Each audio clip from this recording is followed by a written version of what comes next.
Hi y'all, it's Erin, aka Grishno, and recently I made a video talking about the North Carolina bathroom bill, and I wanted to come on and make sure that I'm updating everyone about the current state of the situation. On April 12th, in response to the national backlash against the state of North Carolina, Governor Pat McCrory signed an executive order backpedaling on some of the provisions within House Bill number 2. So that's it, right? We did it! Hold on a sec. You actually have to get into this to understand what's going on. First things first, the state of North Carolina, specifically its legislature and its governor, knew that what they were doing was wrong. If you remember, HB 2 was passed in one day, in which it was introduced, passed by the legislature, and then signed into law by the governor. Clearly, there was not enough time for an adequate review process if weeks later Governor Pat McCrory has to issue an executive order backpedaling on some of the provisions. There was a national and international outcry. They're losing jobs, they're losing money, and they're losing reputation.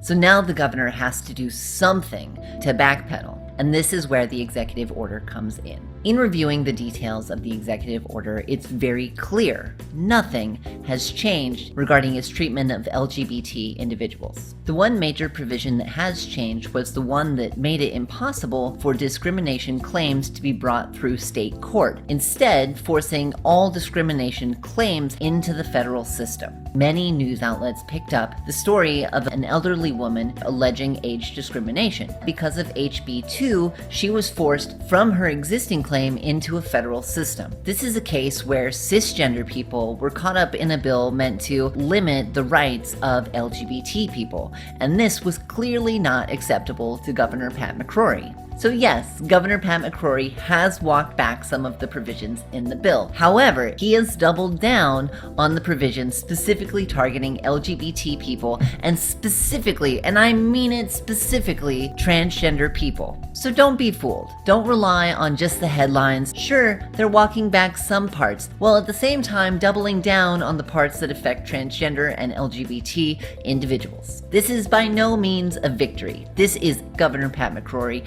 trying to deflect the barrage of negative press that has been dogging his state since the law's passage. Do not be fooled by this game, trying to make it appear as though somehow he's seen the light. He has seen no light. He has doubled down, and that is where we are today.